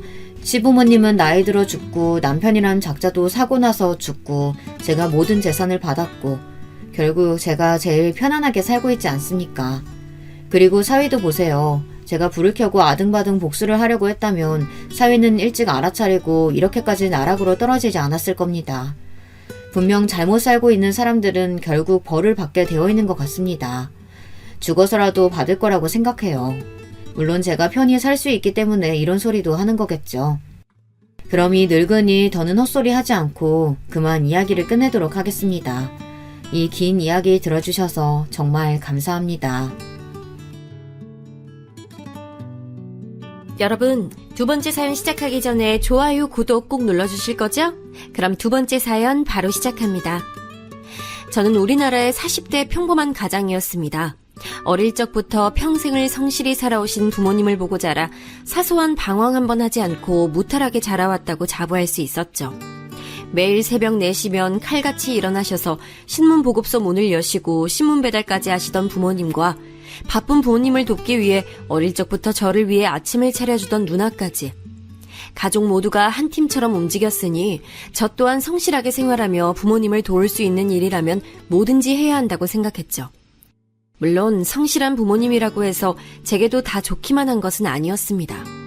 항상 당신들께서 평생을 쉬지 않고 일을 하시는 이유는 저와 누나 때문이라고 매일같이 말씀하셨으니까요. 거기다 두 분 모두 새벽부터 일을 하시면서도 저희를 챙기는 일은 물론이고 할아버지, 할머니까지 모시고 사셨습니다. 제가 고등학교 다닐 무렵 할아버지의 건강이 갑자기 안 좋아지셔서 아버지께서 할아버지를 돌봐야 할 일이 많아지기 시작했습니다. 그래서 아버지께서 하시던 신문 배달을 제가 하겠다고 자진했죠. 학생이 공부를 해야지. 일찌감치 돈 버는 일 하기 시작하면 아버지처럼 평생 일만 하게 돼. 아침에 일찍 일어나고 배달하고 오는 게 오히려 정신이 더 맑아져서 공부하기 더 좋아요. 저는 진심으로 그렇게 생각했습니다. 오히려 새벽에 일어나 찬바람을 쐬고 들어오면 정신이 번쩍 들어 등교하기 전까지 공부하기가 오히려 좋았습니다. 야, 다른 보급소는 신문 구독하면 라디오도 주고 선풍기도 준다던데 니네 아버지네는 왜 아무것도 안 줘? 어? 우리 아버지가 몇 년째 구독해서 보시는데 니네 아버지네는 너무 얄짤없다고 다음번에 다른 보급소로 바꾸신대. 꼭 별로 친하지도 않은 녀석들이 가끔 아버지의 보급소에 대해 괜한 시비를 걸어올 때도 있었는데 다음번엔 사은품 넣어줄 테니까 부모님께 꼭 연장하시라고 해. 알았지? 라며 저는 오히려 너스레를 떨었습니다. 그런 제 자신감 있는 모습을 아이들은 오히려 더 좋아했어요. 그래서 저는 고등학교 3년 내내 반장을 도맡아 했고 전교회장 후보까지 오르기도 했습니다. 마지막까지 접전을 펼치다 몇 표 차이로 아깝게 부회장이 되긴 했지만 그 정도만으로도 저는 스스로 대단하다고 생각했고 부모님과 할아버지, 할머니께서도 자랑스러워 하셨어요. 저는 성적도 나쁘지 않아 수능을 보고 난 뒤 담임 선생님께서는 저를 불러 서울에 있는 대학을 추천하셨습니다. 수능 점수도 모의고사 때보다 잘 나왔고 학년 내내 반장에다가 전교 부회장까지 했으니 충분할 거야. 내가 따로 추천서 써줄게. 저는 서울까지 갈 생각은 없어서요. 저도 욕심이 아예 없는 것은 아니었지만 고향을 떠나고 싶진 않았습니다. 부모님과 조부모님 그리고 누나가 있는 이곳에 저도 함께 있고 싶었죠. 사내가 됐으면 더 큰 물에 나가 큰 인물이 될 생각을 해야지. 이 좁은 곳에 고여만 있으려고 하면 안 돼. 아버지는 지금까지 한 번도 본 적 없었던 얼굴로 남자가 그런 배포로 뭘 할 수 있겠냐 화를 내셨습니다. 저는 많이 놀라고 당황했지만 단 한 번도 부모님의 뜻을 거스른 적 없었고 앞으로도 그래야 한다고 생각했으니 부모님과 선생님 말대로 서울에 있는 대학에 원서라도 내보자 싶었죠. 떨어지면 떨어지는 대로 이곳을 떠나지 않아도 되니 저는 오히려 좋을 것 같았죠. 그런데 제 의지와는 다르게 떡하니 서울에 있는 4년제 대학에 붙어버리고 말았습니다. 저는 아직 부모님 그늘을 벗어나 단 한 번도 가본 적 없는 서울에서 지낼 자신이 없었습니다. 그래도 배포가 넓어야만 하는 게 남자였으니 결코 겉으로는 겁이 난다는 사실을 드러낼 수 없었습니다. 저는 입학을 몇 주 앞두고 아버지와 서울에 올라와 집을 구하러 돌아다녔습니다. 남자가 월세는 무슨 월세? 남한테 돈까지 주면서 살아버릇하면 절대 돈 못 모아. 무조건 돈 생기는 족족 모아서 서울에 집부터 사야지. 알았냐? 예, 아버지. 그리고 다른 건 신경 쓰지 말고 공부해서 무조건 좋은 회사에 들어갈 궁리부터 해. 괜히 돈 걱정한다고 아르바이트 같은 거 할 생각 말고. 돈 걱정, 집안 걱정은 절대 하지 말라고 하시며 당신들도 절대 내 자식 기죽게 안 할 테니 공부만 열심히 해서 하루라도 빨리 좋은 회사에 취직부터 하라며 몇 번씩 당부를 하셨습니다. 그렇게 저는 처음으로 혼자 지낼 수 있는 공간이 생겼어요. 작은 방 하나에 주방, 작은 욕실이 달린 빌라였지만 그래도 지은 지 얼마 되지 않은 새 집이라 마음에 들었습니다. 본가에 있을 때는 없었던 침대도 사고 깨끗한 새 책상도 샀습니다. 그리고 평소 갖고 싶었던 최신 컴퓨터도 샀죠. 당시 할아버지가 지병으로 돌아가셨는데 돌아가시기 전까지 계속 병원에 계셨으니 부모님께서 병원비로 은행에 빚까지 지셨다는 이야기를 누나에게 들어 알고 있었습니다. 부모님의 노고를 누구보다 잘 알고 있었던 저는 즐거운 대학생활보다는 목표를 위해서만 달리며 영장이 나오자마자 바로 입대를 했고 제대를 하자마자 곧바로 복학했습니다. 제게는 시간이 부족했으니까요. 제가 좋아하는 관심사나 하고 싶은 것, 연애 이런 것에 신경 쓰며 여유를 부릴 시간은 단 하루도 없었죠. 하루라도 빨리 졸업을 해야 했으니까요. 방학 때마다 본가에 내려가면 누나가 임용고시에 또 떨어졌다며 항상 집안 분위기는 좋지 않았습니다. 누나는 몇 푼 되지 않는 월급을 받으며 작은 학원에서 일을 하고 있었으니 저라도 빨리 취직을 해야 한다고 생각했죠. 저는 졸업을 한 학기 남겨두고 지원할 수 있는 기업이란 기업엔 다 지원을 했습니다. 매일매일이 면접 준비와 면접의 연속이었죠. 서울에 올라와 보았던 삐까뻔쩍한 건물들을 볼 때마다 저는 서울에서 대학만 나오면 제가 원하는 회사에 척척 입사할 수 있을 거라 생각했습니다. 그런데 그 벽이 이렇게 높고 넘기 어려울 거라고는 생각지도 못했어요. 합격 발표난 것은 아직도 없어? 어머니는 넌지시 물으셨습니다. 아무래도 아버지께서 매일같이 제게 전화해보라 성하실 게 뻔했으니까요. 네, 아직. 아이고, 우리 아들 마음고생 많겠네. 아버지는 학교 졸업하면 서울에 뭐하러 더 있냐고 성하신대. 큰일이다. 그랬죠. 본가가 서울도 아닌데 더 이상 대학생도 아니고 그렇다고 직장인도 아닌데 전셋집을 깔고 이곳에 있어봐야 부모님께는 득이 될 게 없었습니다. 네, 몇 군데 더 남았으니까 더 노력해 볼게요. 할 말은 그것뿐이었습니다. 다른 말을 할 말도 없었죠. 이제는 회사 이름이며 뭘 하는 회사인지는 중요하지 않았습니다. 아버지가 이름만 아는 곳이라면 어디든 붙어야 한다 생각했죠. 역시 사람은 벼랑 끝까지 서봐야 간절함이 배가 되는 것일까요? 그 간절함이 통했는지 드디어 처음으로 최종 합격 문자를 받았습니다. 제가 원하던 회사는 아니었지만 그래도 아버지께서 들으면 잘 아실 만한 회사였어요. 저는 뛸 듯이 기뻤습니다. 그렇게 아버지가 큰맘 먹고 사주신 양복을 입고 저는 출근했습니다. 그토록 원했던 회사였지만 역시나 쉽지만은 않았습니다.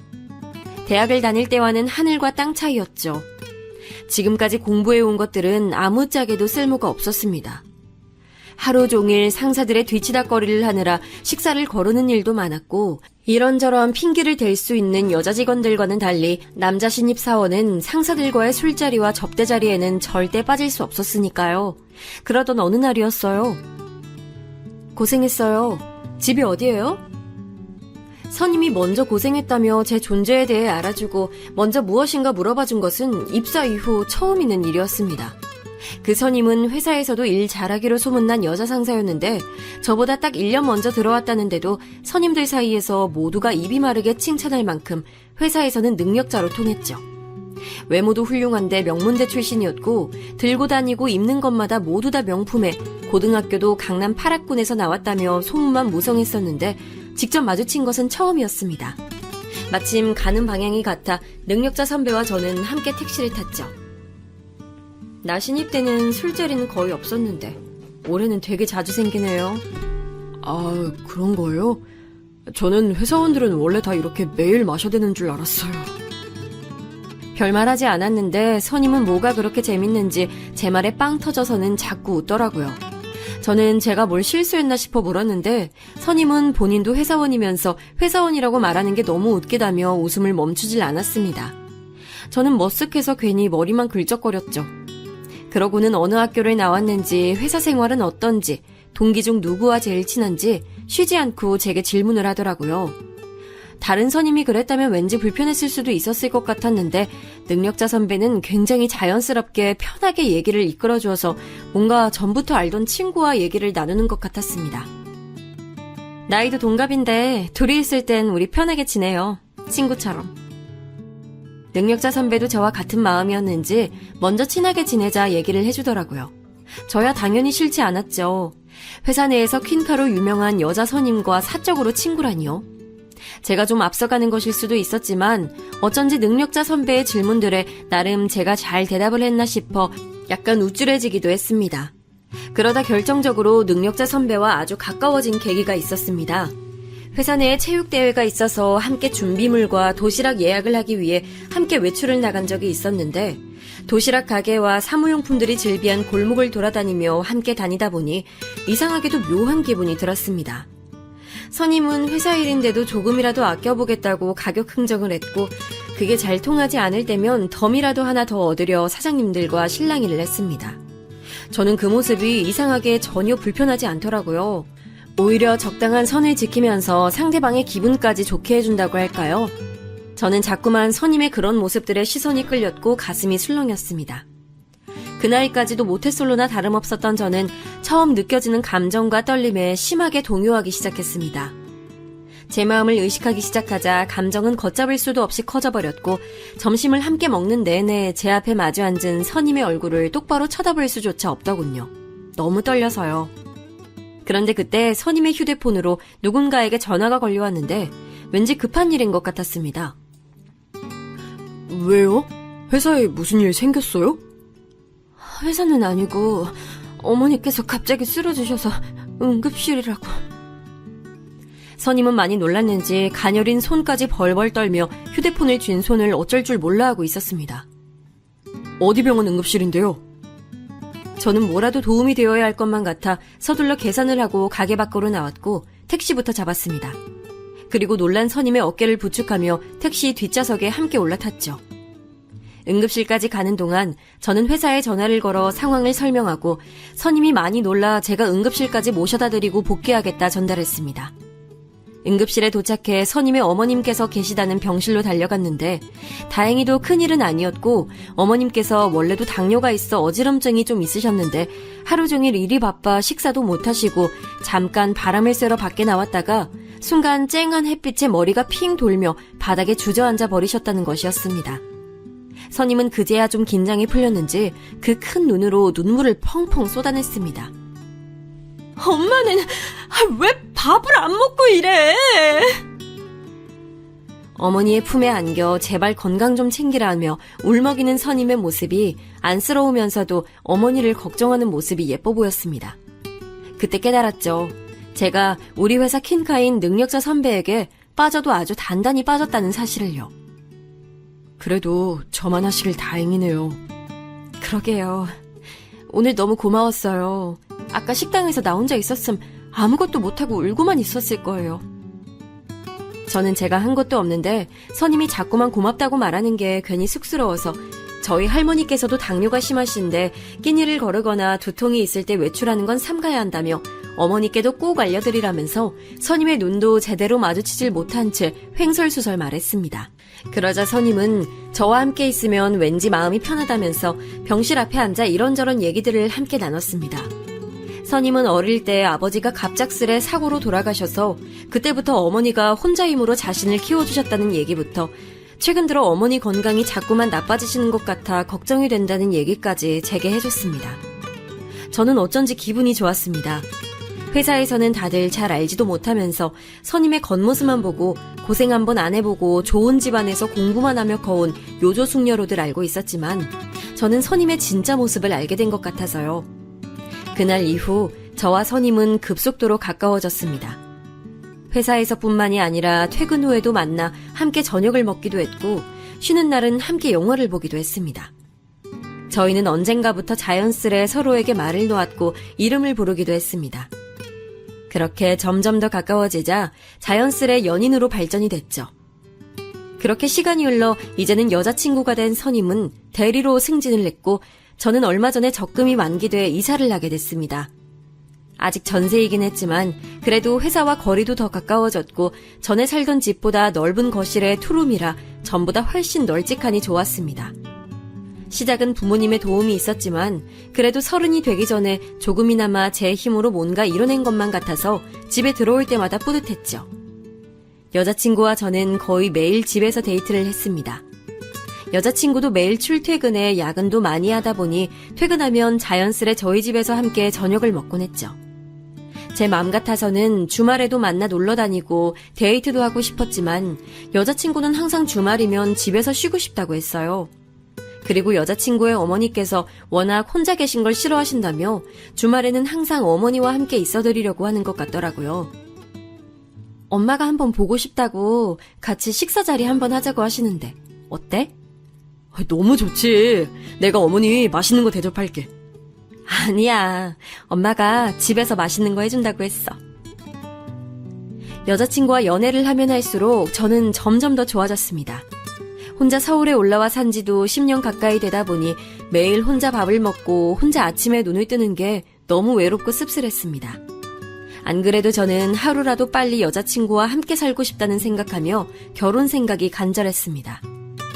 그런데 여자친구가 먼저 어머님께 인사를 가자고 말해주니 너무 좋았습니다. 그렇게 저는 정식으로 처음 그녀의 집에 가게 됐습니다. 매일 집 앞 골목에서만 헤어지다 집 안까지 들어간 것은 처음이었죠. 저는 어머님이 좋아하신다는 과일과 케이크 그리고 제가 따로 미리 주문해 놓은 꽃다발까지 양손 가득 바리바리 들고 갔습니다. 어머니께서는 너무 밝은 얼굴로 저를 맞이해 주셨어요. 어머, 반가워요. 오랜만에 솜씨 좀 내봤는데 맛있나 모르겠네. 와, 다 너무 맛있을 것 같아요. 잘 먹겠습니다. 미리 차려주셨다는 상은 이미 상다리가 휘어질 듯 진수성찬이 차려져 있었습니다. 딸은 엄마의 음식 솜씨를 닮는다는데 여자친구의 실력도 기대될 정도로 어머니의 음식은 너무 훌륭했습니다. 부모님은 지방에 계시다고? 예, 고향에서 신문 배급소 하고 계세요. 배급소를 오래 하셨다고 들은 것 같은데 아직도 하고 계신 걸 보면 아직 경제적으로 많이 힘드신가? 아, 많이 힘드신 건 아니고요. 아버님이 오랫동안 한 가지 일만 성실히 해오셔서 그런지 할 수 있으면 계속 일을 하고 싶어 하세요. 아직 누나도 결혼을 안 하기도 했고요. 성실하기만 하시면 되나? 재산을 좀 불리셔야지. 조모님도 모시고 산다고 들은 것 같은데 그럼 집이 좀 커야겠네. 가족들 모두 지금 하고 계신 배급소 건물에 살고 계세요. 어머? 배급소 건물이 아버님 거구나? 아, 예. 처음엔 꼬치꼬치 모르시는 게 귀한 딸내미 혹시나 괜한 남자 만나 고생할까 싶은 마음에 그러실 수 있겠다 싶으면서도 한편으로는 뭐 이런 것까지 모르실까 싶은 것도 있었습니다. 할머님의 연세나 그전에는 무슨 일을 하셨는지까지 어머니의 끝도 없이 이어진 질문 세례에 이것저것 정신없이 대답을 하다 보니 어느새 어머님과 여자친구는 과일과 커피를 준비하고 계셨습니다. 저는 기다리며 집을 둘러봤습니다. 여자친구의 집은 제가 서울에 처음 올라와 살던 전셋집과 비슷한 평수의 집이었어요. 방 하나에 작은 창고방 하나, 거실이라고 말하기에는 너무 주방과 가까운 그런 집이요. 일찍부터 혼자 되셨으니 평생을 혼자 일하시며 딸을 키우기가 쉽지 않으셨겠다는 생각에 여자친구가 저희 집에 올 때마다 했던 말이 떠오르더라고요. 나는 한 번도 제대로 된 내 방을 가져본 적이 없어. 제대로 된 내 방? 왜 있잖아. 침대, 책상, 화장대, 오롯이 내 물건만 있는 내 방.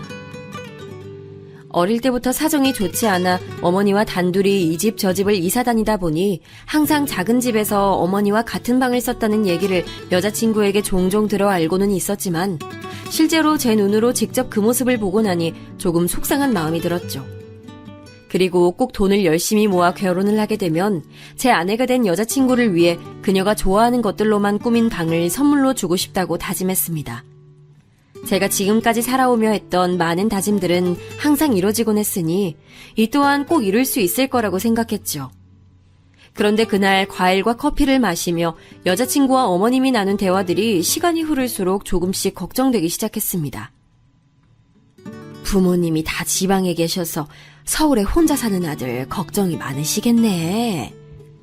예, 그래서 빨리 결혼하라고 성하세요. 어머, 그래?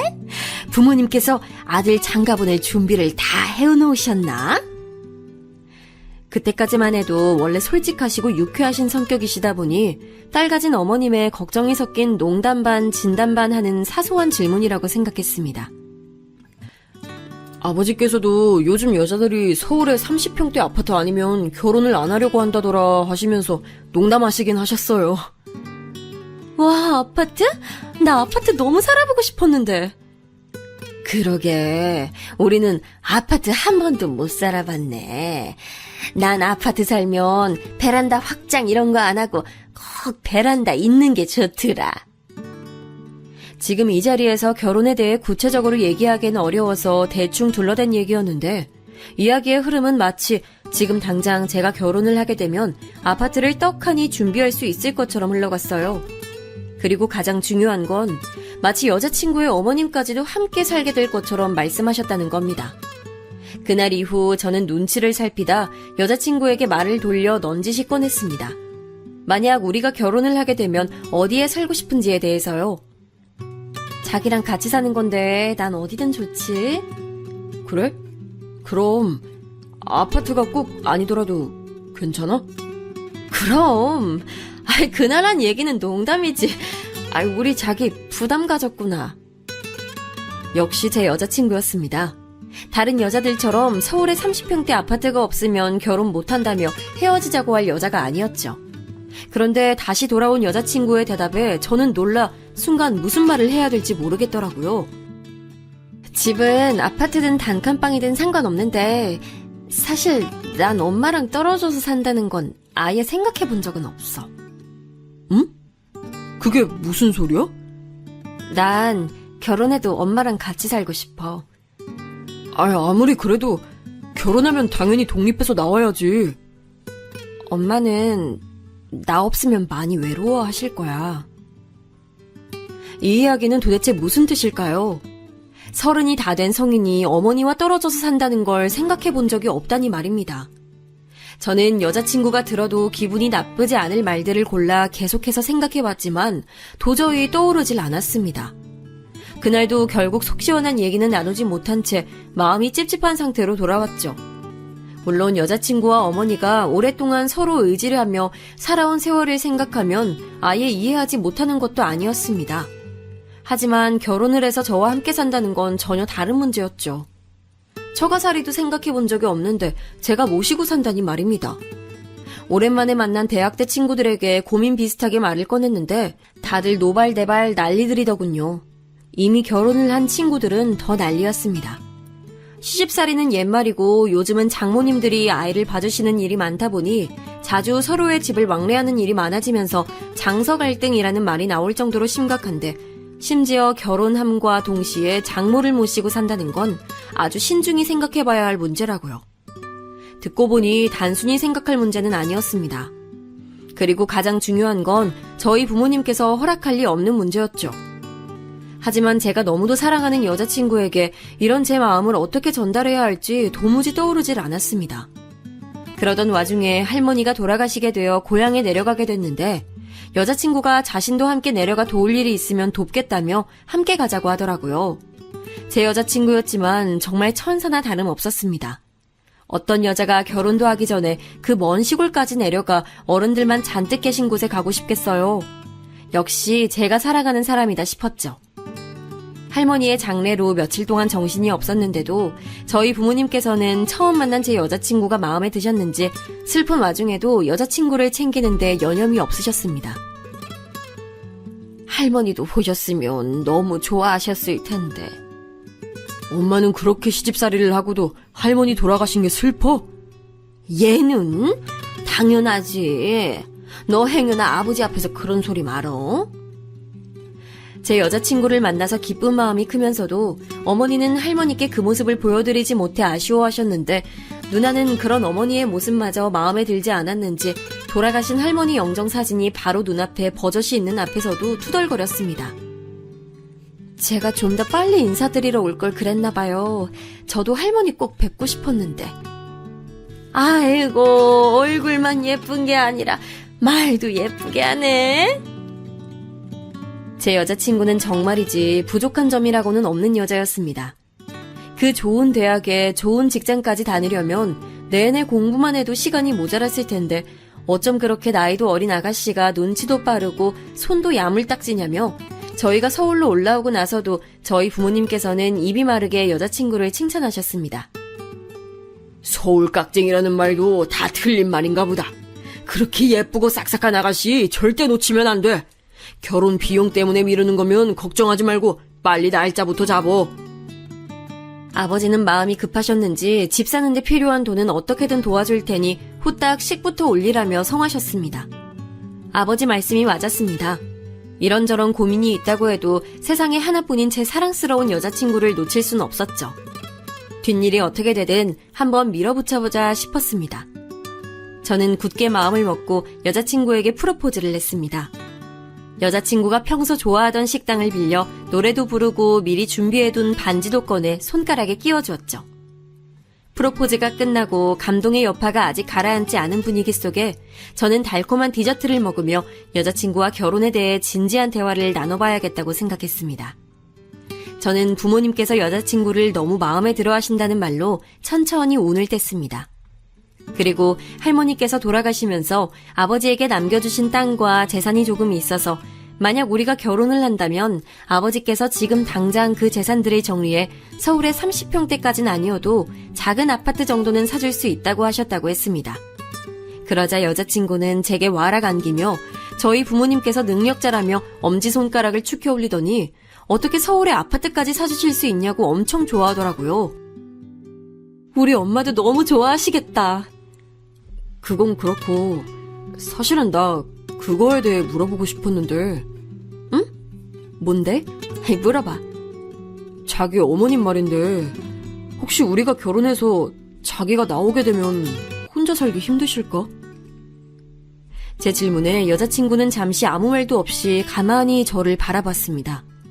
그 잠깐의 정적이 흐르는 동안 저도 수많은 생각들이 스쳐 지나갔죠.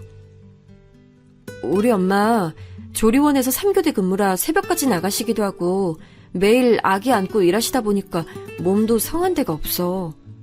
알지. 난 우리 엄마 일도 다 그만두고 내가 번 돈으로 호강하면서 나랑 오랫동안 같이 사는 게 꿈이야. 아, 그게 꿈이라고? 자기는 우리 엄마랑 같이 살기 싫구나. 아, 싫다기보다 그런 생각은 아직 해본 적이 없어서. 자기 어머님도 지금까지 시부모님 다 모시고 살았다며. 왜? 자기는 여자는 시부모님 모시는 건 당연하고 남자는 좀 그러면 안 된다고 생각하는 거야? 아니, 난 그런 게 아니라. 자신 때문에 평생을 희생하시며 사신 어머님을 버리고 자신만 좋은 집에서 행복하게 살 자신이 없다며 울먹이는 여자친구에게 저는 절대 버리는 게 아니다. 어머님 댁에서 멀지 않은 곳에 신혼집을 구하겠다고까지 얘기했지만 여자친구는 차라리 그럴 바에야 결혼을 하지 않는 게 더 낫답니다. 저에겐 정말이지 청천벽력 같은 소리였죠. 그 부분은 나도 부모님께 말씀드려봐야 할 것 같아. 정말? 그럼 이번 주말에 나랑 같이 내려갈까? 여자친구는 자신이 저희 부모님께 잘 말씀드리겠다고 함께 내려오겠다고 했지만 저는 그러고 싶지 않았습니다. 제 여자친구 앞에서는 당연히 저희 부모님께서도 솔직하게 말하지는 못하실 테니까요. 예비 장모님을 모시고 사는 걸 만약 부모님께서 반대하신다면 저는 어떻게든 설득해야 했으니 혼자 내려오는 것이 맞는다고 생각했습니다. 네 엄마가 평생을 시부모 모시고 사는 거 보니까 그게 좋아 보였니? 네가 처가살이를 하게? 저의 예상대로 부모님께서는 놀라 버럭 무슨 소리냐며 화부터 내셨습니다. 저희 누나는 어이가 없다는 듯 실소를 터뜨렸죠. 순간 저는 제가 죄인이 된 것만 같았습니다. 그런 부모님의 마음을 이해하지 못할 리 없었지만 하지만 어쩌겠습니까? 여자친구와 결혼을 못한다고 생각하면 눈앞이 깜깜해지는걸요. 그래서 저는 말을 좀 보태기로 했습니다. 여자친구 어머님이 좀 아프셔. 당뇨가 있으시긴 했지만 오랫동안 조리원에서 일하실 만큼 누군가의 도움이 필요하신 정도의 건강 상태는 분명 아니었습니다. 하지만 저에게도 뭔가 명분이 필요한 것 같아 가족들 앞에서는 거짓말을 하고야 말았죠. 조금 전까지만 해도 얼굴이 빨개지셔서 버럭하시던 저희 부모님께서는 할머니께서 당뇨 합병증으로 돌아가신 지 얼마 안 된 상태였으니 금세 걱정이 앞선 얼굴로 도대체 어머님께서 어느 정도 안 좋으신 거냐 물으시며 마음이 약해지신 것 같았습니다. 며느리도 자식인데 사돈이면 다 같은 가족이지. 라고 하시며 아버지께서 운을 떼시자 아버지보다도 더 반대하셨던 어머니께서는 아이고 내 팔자야를 연신 외치시며 방문을 세게 닫고 들어가 버리셨습니다. 저는 알 수 있었습니다. 저희 부모님께서도 시원스레 대답해 주시진 않았지만 암묵적인 허락을 받았다는 것을요. 철도 없이 저는 기뻤습니다. 한편으로는 앞으로 제가 이 큰일을 잘 감당할 수 있을까 걱정이 되기도 했지만요. 저와 여자친구는 우여곡절 끝에 결혼식을 올리게 됐습니다. 결혼식 날짜와 식장을 잡고 나니 정말 제가 결혼을 하는구나 실감이 나더군요. 그리고 저는 여자친구와 함께 회사에서 멀지 않은 곳에 아파트를 구하러 다녔습니다. 아무리 새 식구 살 집이라고 해도 장모님과 살게 되면 그래도 최소 20평대 평수는 돼야 할 것 같아 알아봤는데 알고는 있었지만 아파트 값이 장난이 아니더라고요. 지금 제가 살고 있는 전세금을 빼도 최소 3억 이상은 아버지에게 도움을 청해야 했죠. 그런 제 마음을 아는지 모르는지 여자친구는 집을 보러 다닐 때마다 엄마가 무조건 남향이어야 한다고 했다. 확장형은 안 된다. 베란다는 무조건 있어야 한다 등등 우리 신혼집을 구하는데 자꾸만 마치 어머니의 마음에 들어야 하는 시험지처럼 집을 골랐습니다. 집도 집이었지만 가장 이해가 되지 않았던 건 바로 결혼 비용에 관한 것이었습니다. 집을 계약하고 가구와 가전제품들을 보러 다녔는데 집을 고를 때는 그렇게 까다로웠던 여자친구와 예비 장모님은 무조건 저렴한 제품들로만 고르려고 했습니다. 어차피 아이가 태어나면 다 망가진다는 게 이유였죠. 저는 뭔가 이상해 결혼 비용으로 생각하는 금액이 어느 정도인지 모아놓은 돈은 어느 정도인지 물었습니다. 이제 곧 부부가 될 사이이니 그 정도는 알아야겠다고 생각했죠. 그런데 지금까지 직장 생활을 하는 동안 여자친구 연봉이 저보다 항상 더 높았고 직장 생활도 더 오래 했는데도 생각보다 모아놓은 돈이 너무 적더라고요. 저는 직장을 다니며 오롯이 모은 돈으로 전세금까지 2배로 올려 이사를 했는데 아내가 결혼 준비를 하겠다고 제시한 금액은 그 금액의 절반밖에 되지 않았습니다. 저는 그때까지만 해도 여자친구네가 집안 사정이 많이 안 좋았으니 학자금이나 제가 모르는 빚을 갚는 데 썼겠다 싶기도 했죠. 그런데 결혼식을 올리고 살림을 합치고 보니 그 이유를 바로 알 수 있었습니다. 신혼여행에 다녀와 집안 정리를 하다 보니 말도 안 되게 많은 명품 가방과 신발, 옷들이 가득했습니다. 물론 아내가 연애 때에도 옷이나 가방에 관심이 많다는 거야 알고 있었죠. 그런데 어머니가 가지고 계신 것들까지 합치니 방 하나가 가득 찼습니다. 저야 명품 같은 건 잘 몰랐지만 저 같은 사람이 언뜻 보기에도 다 고가의 물건 같았습니다. 와, 이거 다 명품이야? 우리 엄마 모임 많은 거 알잖아.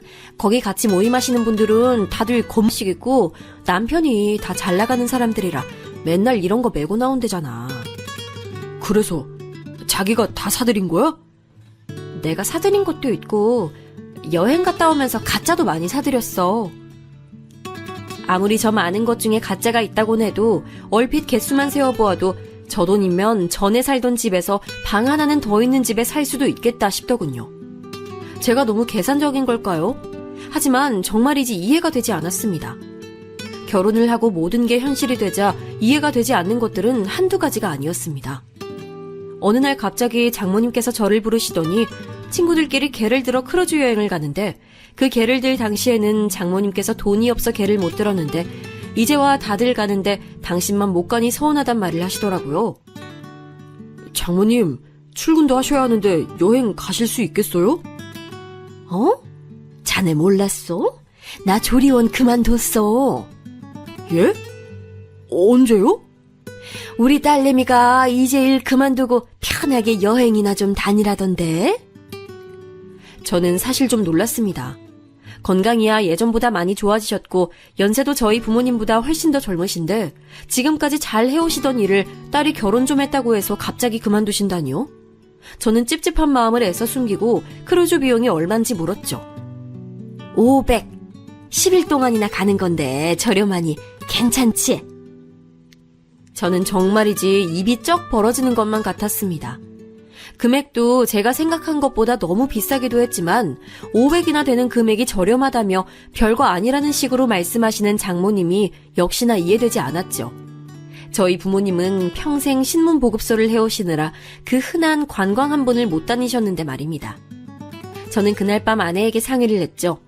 장모님께서 크루즈 얘기를 하시는데 우리도 지금은 여윳돈이 없으니 다음에는 꼭 보내드리겠다. 장모님 서운하지 않게 말씀드리는 게 어떻겠냐며 아내에게 얘기했죠. 그러자 아내는 대뜸 자신이 보내드릴 테니 제게 신경 쓰지 말라고 하더군요. 그거 얼마 되지도 않는데 어떻게 안 된다고 해. 내가 월급 들어오면 알아서 할게. 아내는 알아서 한다고 말하긴 했지만 뭔가 제게 서운한 눈치였습니다. 하지만 저는 오히려 화가 좀 나더군요. 이제 결혼도 했으니 저와도 가족인 건데 서로의 수입이나 월급에 대해서는 함께 공유해야 한다고 생각했습니다. 제 월급은 벌써 이 집의 생활비로 나가고 있었는데 아내의 월급은 어머니의 크루즈 비용으로 다 나가버린다니요. 제 상식으로는 도저히 말이 되지 않았습니다. 그러던 중 도저히 그냥 넘어갈 수 없는 일들이 반복됐습니다. 하루는 어머님의 모임 친구분들이 저희 집도 구경할 겸 잠시 놀러 오신 적이 있었는데 제가 방에 있는 걸 아셨는지 모르셨는지 알 수 없었지만 아무리 제가 없다 해도 어떻게 그런 말을 할 수가 있나 싶을 정도의 말을 제 귀로 직접 듣고야 말았습니다. 자기는 복도 많아. 요즘 세상에 사위가 장모를 누가 모시고 살아. 우리 딸 정도면 그럴 수 있지 뭐. 어디 요즘 애들이 그래? 대학도 우리 딸보다 못한대고 지금 회사에서 직급도 딸보다 낮아. 연봉도 우리 딸이 더 높고. 어머 그래? 아우 하긴 자기 딸이 능력자긴 하네. 그럼 능력만 있어? 인물도 연예인 뺨치는데. 그러니까 그런 잘난 딸 낳아준 나를 지가 떠받들어 모셔야지. 별 수 있어? 그래도 서울에 아파트까지 샀는데 대단하지 뭐. 그까짓 아파트 30평도 안 되는 거 가지고 뭐 아주 사위랑 살려니까 좁아 죽겠어. 저는 그 순간 문을 박차고 나가고 싶었지만 애써 꾹 참았습니다. 하지만 울분이 목구멍까지 차오르는 건 도저히 견딜 수가 없었죠. 저를 가지고 마음대로 이야기하시는 건 참는다 쳐도 저희 부모님이 고생고생해서 사주신 아파트까지 별거 아닌 것처럼 대하시는 장모님께 정말이지 화가 났습니다. 그런 소리까지 들은 이후에는 도저히 저도 장모님을 전처럼 대하기는 힘들더군요. 거기다가 툭하면 제게 용돈을 달라며 농담 비슷하게 얘기하셨어요. 주변의 다른 분들과 자꾸만 비교를 하시면서요. 그 집 사위는 분기마다 필요한 거 사라고 용돈을 주는데 최소 100일에 배해. 어머니, 저희도 많이 노력하고 있어요. 상황이 좋아지면. 월급쟁이가 무슨 상황이 좋아져? 매일 똑같은 게 월급쟁이지.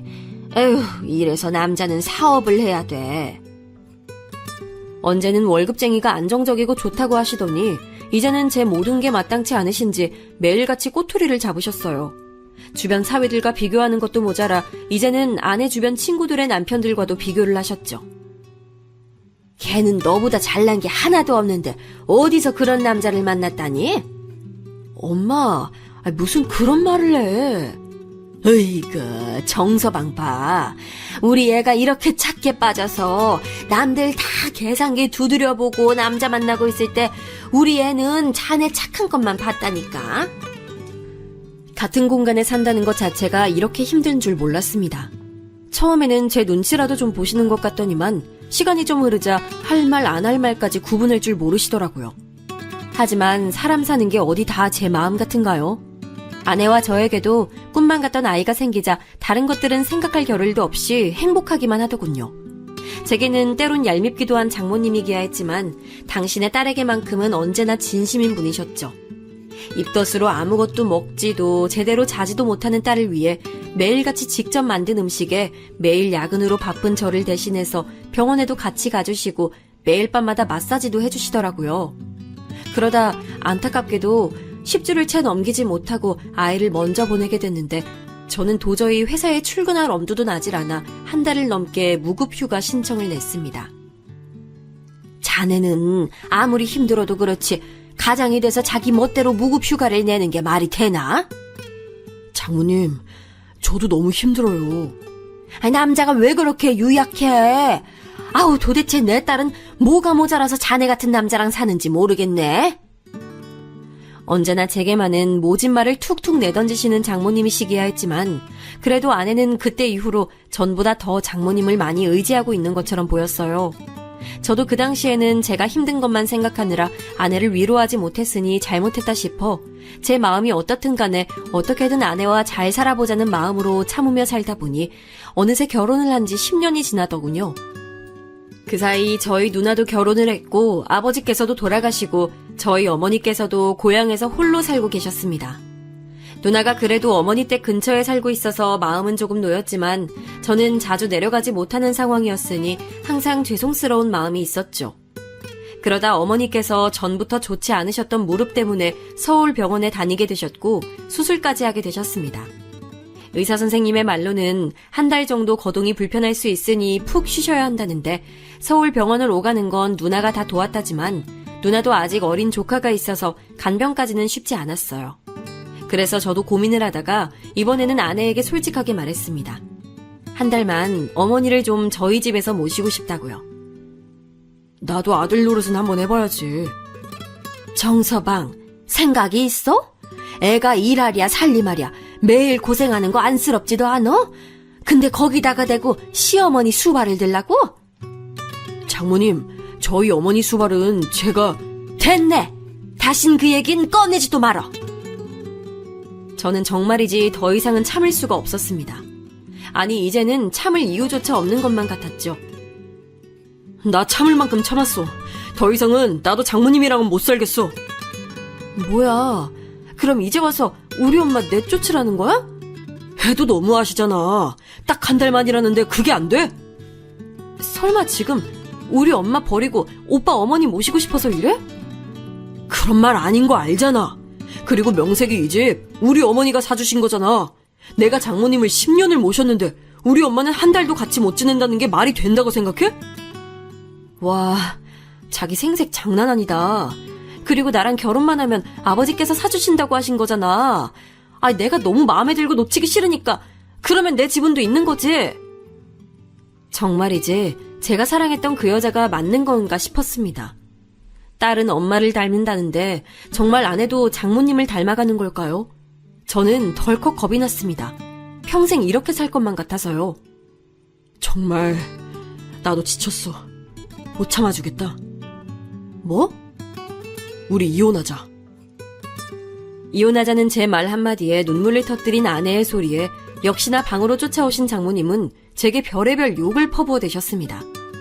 저는 정말이지 미운정마저도 다 떨어졌는데 화도 나질 않더군요. 그때 알았습니다. 더 이상 이렇게는 살 수 없다. 저는 목소리에 힘을 실어 장모님과 아내에게 차분하게 나가달라고 말했습니다. 제 말에 순순히 나갈 사람들이 아니었으니 저도 강하게 해야겠다 싶어 다음날 도어락 비번을 바꿔버렸죠. 그리고 이혼 서류도 아내의 사무실로 보냈습니다. 그러자 아내가 울며불며 제게 사정을 하더라고요. 지금 당장 돈도 한 푼도 없어 나갈 수도 없다고요. 어머님이랑은 절대 떨어져서 못 산다며. 잘난 당신 엄마랑 예전처럼 그 다 허물어져가는 월세집으로 돌아가면 되겠네. 제 선언에 아내도 그제야 실감이 나는지 똥줄이 타는 듯 보였습니다. 그날 저녁 문을 열어달라는 아내의 성화에 못 이겨 문을 열자 웬 아주머니와 찾아온 장모님의 행동은 정말이지 저 혼자만 보기엔 아까웠습니다.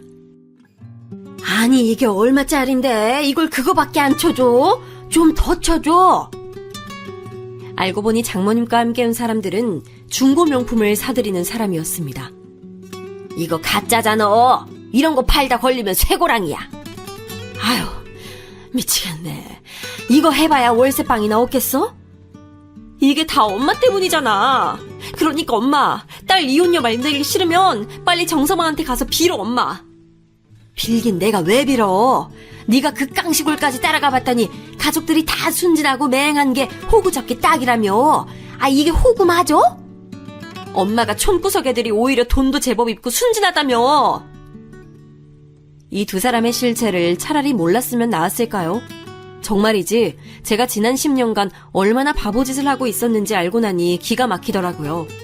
제 아내는 처음부터 제가 순진한 촌에서 자라 아무것도 모르는 시골 부모님의 경제적인 지원을 받고 있어 접근한 것이었습니다. 아이 정서방 뭘 그렇게까지 해. 정서방? 소름 끼치니까 다신 그렇게 부르지 마요. 우리가 10년이나 같이 산 세월이 있잖아. 10년? 말 잘했네. 처음부터 순진한 나랑 아무것도 모르는 우리 부모님 이용해서 당신들 팔자고 칠 생각으로 접근한 거 내가 다 정리해서 고소할 거니까 그렇게 알고 있어. 고소? 하, 우리가 뭘 어쨌다고 고소를 해? 내 명의로 된 집에서 10년 동안 무전 취식한 거, 내 월급으로 매일같이 둘이 명품 사고 여행 다닌 것만 해도 증거가 수두룩이야. 무전 취식? 자네 말 다 했나? 앞으로는 당신들하고 한마디도 안 해. 앞으로는 내 변호사랑 얘기하게 될 거야. 저는 통쾌하면서도 정말이지 씁쓸했습니다. 장모님의 말대로 제가 이런 사람들과 자그마치 10년을 살았다니요. 아주 오랫동안 생각한 적 없었지만 알고 보니 저희 어머님도 아파트에서는 살아본 적이 없으셨습니다. 명품백도 가져본 적 없으셨죠. 이제 더는 미련도 미움도 없었습니다. 앞으로 남은 시간은 이 집에서 저희 어머님과 행복하게 살아볼 거니까요.